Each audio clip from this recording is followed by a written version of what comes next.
Okay, so Motorola എന്ന ബ്രാൻഡിൻ്റെ സൈഡിൽ നിന്ന് വരുന്ന ലേറ്റസ്റ്റ് ബഡ്ജറ്റ് ഫോണാണ് മോട്ടോ E40. ഈ ഒരു ഫോണിൻ്റെ അൺബോക്സിങ് പിന്നെ എൻ്റെ ഒരു ഫസ്റ്റ് ഇംപ്രഷൻ സ്പെസിഫിക്കേഷൻസ് ഒക്കെയാണ് നമ്മൾ ഡീറ്റെയിലിൽ ഇന്ന് നോക്കാൻ പോകുന്നത്.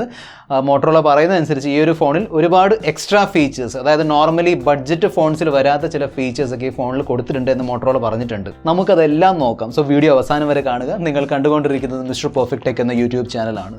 ഞാൻ അടുത്ത വീഡിയോ ഇഷ്ടപ്പെടുകയാണെങ്കിൽ വീഡിയോ ലൈക്ക് ചെയ്ത് ചാനൽ സബ്സ്ക്രൈബ് ചെയ്യാൻ മറക്കണ്ട. കൂടുതൽ സമയം വേസ്റ്റ് ചെയ്യാതെ ലെറ്റ്സ് റോൾ. സോ ഇതാണ് മോട്ടോ E40ൻ്റെ പാക്കേജിങ്.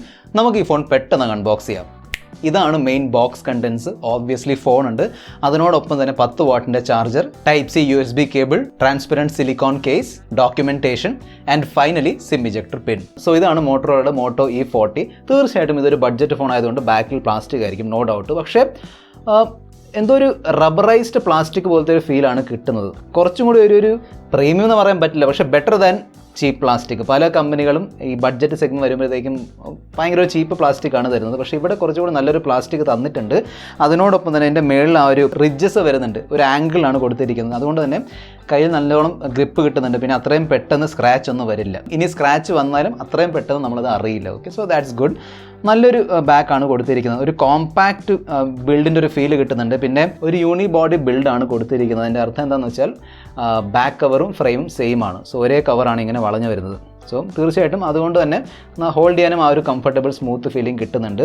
സോ ഓവറോൾ നല്ലൊരു ബിൽഡാണ്, അങ്ങനെ ഇഷ്യൂ ഒന്നുമില്ല. ബഡ്ജറ്റ് ഫോൺ ആണെങ്കിലും ബിൽഡിൽ അങ്ങനെ ഇഷ്യൂ ഒന്നുമില്ല. നല്ല ബിൽഡാണ് കൊടുത്തിരിക്കുന്നത്, നല്ലൊരു കോമ്പാക്റ്റ് ബിൽഡാണ്. പിന്നെ ഫിംഗർ പ്രിൻറ്റ് സ്കാനർ ബാക്കിലാണ് കൊടുത്തിരിക്കുന്നത്.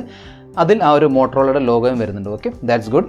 പോർട്സ് ആൻഡ് ബട്ടൺസ് നോക്കുകയാണെങ്കിൽ ടോപ്പ് സൈഡിൽ ഹെഡ്ഫോൺ ജാക്ക് ഉണ്ട്. ഫോണിൻ്റെ റൈറ്റ് സൈഡിലാണ് power button, volume rocker and ഒരു അഡീഷണൽ ബട്ടൺ ഉണ്ട്, അതായത് ഗൂഗിൾ അസിസ്റ്റൻറ്റിനെ കോൾ ചെയ്യാൻ വേണ്ടിയുള്ള ബട്ടണാണ്. സോ ഒരു ഡെഡിക്കേറ്റഡ് ബട്ടൺ വന്നിട്ടുണ്ട്.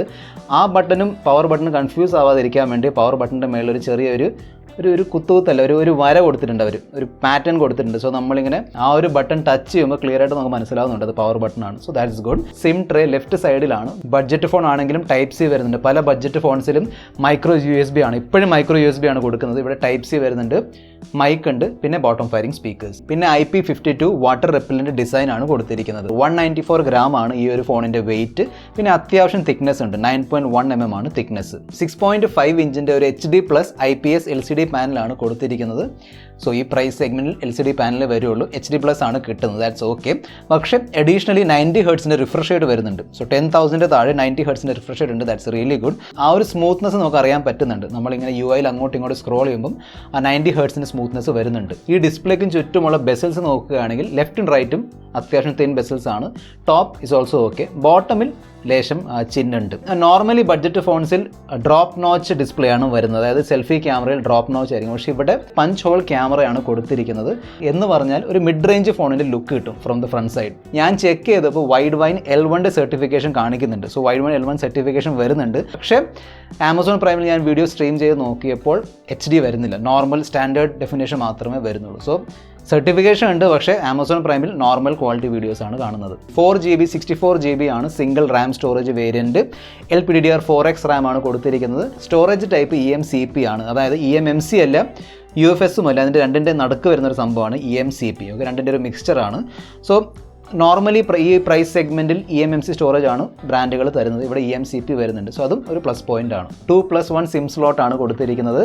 സോ നിങ്ങൾക്ക് 2 സിം കാർഡും അതിൻ്റെ കൂടെ തന്നെ മെമ്മറി കാർഡ് ഒരുമിച്ച് യൂസ് ചെയ്യാൻ കഴിയും. ഈ ഫോണിൽ വരുന്ന ചിപ്സെറ്റ് ആണ് UniSoCൻ്റെ, അല്ലെങ്കിൽ യൂണിസോക്ക് എന്നും പറയാറുണ്ട്. UniSoCൻ്റെ T700 ചിപ്സെറ്റ് ആണ്. ഓക്കെ, ഇന്ത്യയിലേക്ക് ഈ ചിപ്സെറ്റുമായിട്ട് വരുന്ന ഫസ്റ്റ് ഫോണാണ് മോട്ടോ E40.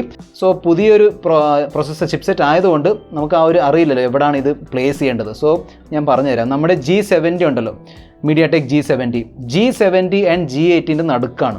12 നാനോമീറ്റർ ചിപ്സെറ്റ് ആണ്.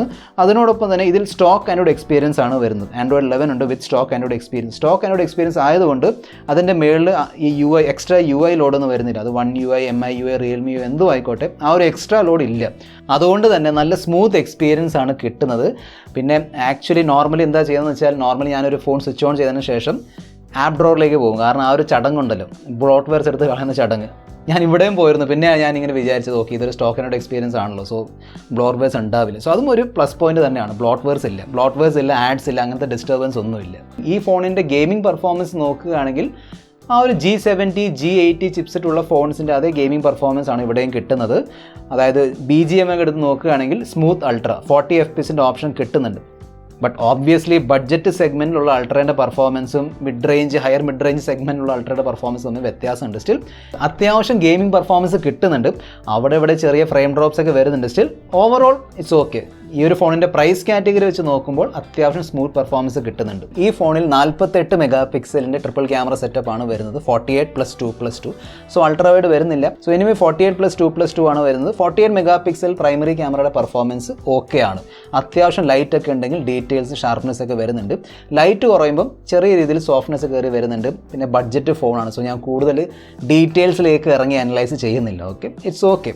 അത്യാവശ്യം ഫോട്ടോസും വീഡിയോസൊക്കെ എടുക്കാൻ പറ്റുന്നുണ്ട്. വീഡിയോൻ്റെ കാറ്റഗറി നോക്കുകയാണെങ്കിൽ 1080p at 30 FPS ആണ് മാക്സിമം വീഡിയോ റെസൊല്യൂഷൻ. ഞാൻ എന്തായാലും ഫോട്ടോ സാമ്പിൾസും വീഡിയോ സാമ്പിൾസൊക്കെ ഷെയർ ചെയ്യുന്നുണ്ട്. കളേഴ്സൊക്കെ നല്ല രീതിയിൽ വരുന്നുണ്ട്. ഡീറ്റെയിൽ ഷാർപ്നെസ് ഒക്കെ ഉണ്ട്. ഈ ഒരു ഫോണിൻ്റെ പ്രൈസ് റേഞ്ച് വെച്ച് നോക്കുമ്പോൾ ഐ എം ഹാപ്പി. 8 മെഗാ പിക്സലിൻ്റെ ആണ് സെൽഫി ക്യാമറ. അതുകൊണ്ട് തന്നെ ലൈറ്റ് കുറവാണെങ്കിൽ ചെറിയ രീതിയിൽ സോഫ്റ്റ്നെസ് കയറി വരും. അത്യാവശ്യം ലൈറ്റ് ഒക്കെ ഉണ്ടെങ്കിൽ ഔട്ട്ഡോർ ഒക്കെ വെളിച്ചത്തിലൊക്കെ ആണെങ്കിൽ ഡീസൻറ്റ് സെൽഫി ഫോട്ടോസ് കിട്ടുന്നുണ്ട്. കുറച്ചും കൂടി ഒരു ഡീറ്റെയിൽസ് ഉണ്ടായിരുന്നെങ്കിൽ it would have been better. Still it's okay.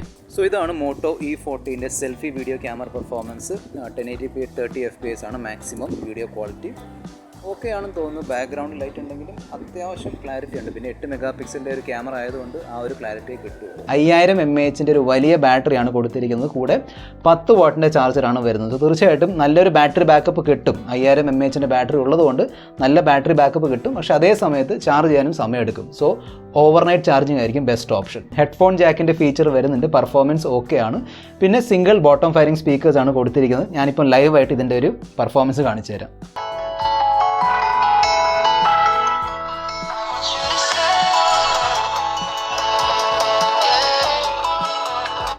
Okay ആണ്. നോർമലി ബഡ്ജറ്റ് സെഗ്മെൻറ്റിൽ കിട്ടുന്ന ആ ഒരു ഓഡിയോ പെർഫോമൻസ് ഇവിടെയും വരുന്നുണ്ട്. സിംഗിൾ ബോട്ടം വയറിംഗ് സ്പീക്കേഴ്സ് ആണ്. So it's okay. Fingerprint scanner ബാക്കിലാണ്. ഓക്കെ, നല്ല രീതിയിൽ വർക്ക് ആവുന്നുണ്ട്. അങ്ങനെ ഇഷ്യൂ ഒന്നുമില്ല. കുറച്ചും കൂടി താത്തി വെച്ചിരുന്നെങ്കിൽ കുറച്ചും കൂടി ബെറ്റർ ആയിരുന്നു. അപ്പോൾ എൻ്റെ ഫിംഗർ നല്ല നീളമുണ്ട്. അത്രയും നീളമില്ലാത്ത ഫിംഗേഴ്സും കുറച്ചുകൂടി ബുദ്ധിമുട്ടായിരിക്കും. കാരണം ഈ ഫോൺ ലേശം നീളമുള്ള ഫോണാണ്, ടോൾ ഫോണാണ്. അതുകൊണ്ട് തന്നെ കുറച്ചും കൂടി താത്തി തന്നിരുന്നെങ്കിൽ it would have been better. Face അൺലോക്കിൻ്റെ ഫീച്ചർ ഉണ്ട്. അതും വർക്ക് ആവുന്നുണ്ട്. കാരിയർ അഗ്രിഗേഷൻ വരുന്നില്ല. അത് നോർമലി ബഡ്ജറ്റ് ഫോൺസിൽ വരാറില്ല. So it's okay. വൈഫൈ കോളിങ്ങിൻ്റെ ഫീച്ചർ ഉണ്ട്. FM റേഡിയോയും വരുന്നുണ്ട്. ഡ്യുവൽ ബാൻഡ് വൈഫൈ സപ്പോർട്ട് ചെയ്യുന്നില്ല. അതായത് 2.4 GHz ഉള്ള വൈഫൈയിലേക്ക് മാത്രമേ കണക്ട് ചെയ്യുള്ളൂ. 5 GHz ഉള്ള വൈഫൈയിലേക്ക് കണക്ട് ചെയ്യാൻ കഴിയില്ല. ഓക്കെ, അക്കാര്യം ഓർക്കണം. പിന്നെ ഇതിൽ ജൈറോസ്കോപ്പിൻ്റെ ഓപ്ഷൻ വരുന്നില്ല. സോ നിങ്ങൾ ഗെയിമിങ്ങിലൊക്കെ ജൈറോ പ്ലെയർ ആണെങ്കിൽ അതിവിടെ വർക്ക് ആവില്ല. സാർ വാല്യൂ അണ്ടർ ലിമിറ്റ് ആണ്. സോ ഈ ഒരു ബഡ്ജറ്റ് സെഗ്മെൻറ്റ്, അതായത് 10,000 താഴെ, ആക്ച്വലി 9,500 താഴെ നിങ്ങളൊരു നല്ല ഫോൺ നോക്കുന്നുണ്ടെങ്കിൽ, അതായത് ക്ലീൻ സ്മൂത്ത് എക്സ്പീരിയൻസ്, ബ്ലോട്ട്വേഴ്സ് ഇല്ല, ആഡ് ഇല്ല, അതൊന്നും ഇല്ലാത്ത ക്ലീൻ എക്സ്പീരിയൻസ്, സ്മൂത്ത് എക്സ്പീരിയൻസ് നോക്കുന്നുണ്ടെങ്കിൽ തീർച്ചയായിട്ടും നോക്കാവുന്ന ഒരു ഫോൺ തന്നെയാണ് മോട്ടോറോളയുടെ മോട്ടോ E40. സോ ഇതായിരുന്നു എൻ്റെ ഒരു ഫസ്റ്റ് ഇംപ്രഷൻ. ബാക്കി നിങ്ങളുടെ അഭിപ്രായങ്ങൾ താഴെ കമൻറ്റ് ബോക്സ് എഴുതി അറിയിക്കുക. ഈ വീഡിയോയിൽ ഇത്ര മാത്രം. അടുത്ത വീഡിയോയിൽ നമ്മൾ വീണ്ടും കാണുന്നവരെ. This is your friend mister perfect tech signing off. Good bye.